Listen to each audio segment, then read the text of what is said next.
Thank you, Mr. Chairman, and welcome, Mr. Secretary. Secretary, last spring, Congressman Frank Wolf chaired a hearing on an American pastor, Saeed Abedini, who is unjustly jailed in Iran. His wife, Naghmeh, testified that the State Department had told her that there was nothing that could be done. She was shocked and dismayed, but we were all grateful that in response to her testimony and her appeal, you issued a much welcomed statement on behalf of her imprisoned husband. On Thursday, Naghmeh will testify before my subcommittee and the subcommittee of Ileana Ross-Layton, joint committees. And from her advanced testimony, she will say, "He has been beaten until the pain has been so great he can't stand. I fear for the worst. Even worse, I fear that our children, Rebecca, who is 7, and Jacob Cyrus, who is 5, may never see their daddy again." Then she goes on to say, "My husband is suffering because he is a Christian. He is suffering because he is an American. Yet his own government, at least the executive and diplomatic representatives, has abandoned him. Don't we owe it to him as a nation to stand up for his human rights and for his freedom?" She goes on to say, "While I am grateful for President Obama's willingness to express concern about my husband and the other imprisoned Americans, including Amir Hekmati and Robert Levinson, I was devastated to learn that the administration didn't even ask for my husband's release when directly seated across the table from the leaders of the government that holds him captive." So my first question would be, is that true? Did we raise Abedini's case directly with the Iranians in the negotiations on the nuclear issue? The answer is that is not true. I personally raised the issue with Foreign Minister Zarif when I first met him, the very first time. And we have not linked it directly to the nuclear issue because we believe that prejudices them.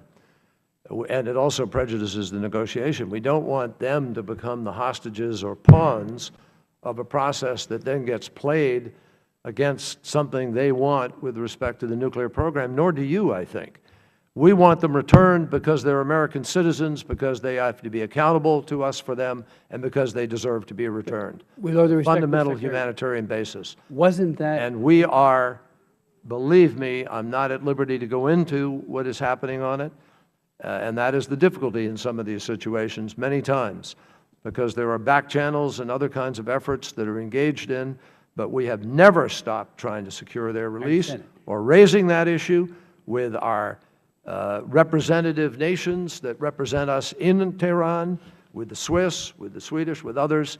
It is a constant process, and we are engaged in that effort. And I do appreciate that, but it seems to me that there was a window of opportunity when they wanted something and wanted it desperately to raise the issue at that negotiating table. Well, let me ask you this. Congressman Smith, let me before you just say answer, something. before include this in your answer. This opportunity is huge and still exists, but we're not going to link them to the nuclear because it prejudices them. But he is at risk right now of death.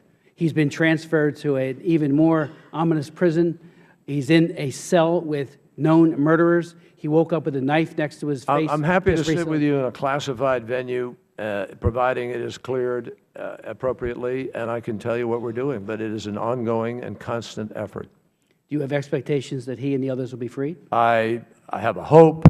I can't speak for what they'll do or not do, but I am constantly... The Chairman talked about how if there's respect for human rights of their own people, it raises our sense of trust, even though you say trust and test. But it seems to me that here we have an American... I didn't say trust. I said test and verify. You know, you said nothing test and verify, based on trust yet, certainly. But again, it raises even more serious questions about their credibility when an American is being tortured and we're conducting a negotiation and he's not even, I know he's part of it on the side, but not, it ought to be central. Obviously, we have to make some very tough decisions about what affects what. I understand. We believe it would disadvantage them. They would become pawns to the process. And it could prolong it, could make it more risky or dangerous. But I'm almost out of time, and I have one other question. Okay. And I apologize. No problem. It disadvantages them according to whom? I mean, they are the ones, they are in charge. They don't care about public opinion. But there was a Times of Israel report that 4 Iranians were released, including Galikan Tajik, Sir Afri, and Atarodi. Was that in any way linked in terms of the nuclear negotiations? No. Either before or after? No direct or None indirect? whatsoever. None whatsoever. No. Thank you. And one last thing, just to say to you on this. Look, we have a lot of problems with Iran. I mean, you know, they're supporting Hezbollah. Hezbollah's in Syria. They're supporting Syria, Assad. They are purveyors of terrorism, as people have described here. The Iranians, you know, there was a plot taking place to blow up an ambassador here in a restaurant in Washington. There are a number of different serious issues that exist. And they're not tied either to this, because the nuclear file is the most critical, most pressing, most urgent with respect to Israel, the region, and us, and the world in terms of proliferation. And it is critical to be disciplined and focused and targeted on that program and get that under control. And meanwhile, we are continuing to put to test their bona fides on all of these other issues. We go now to Mr.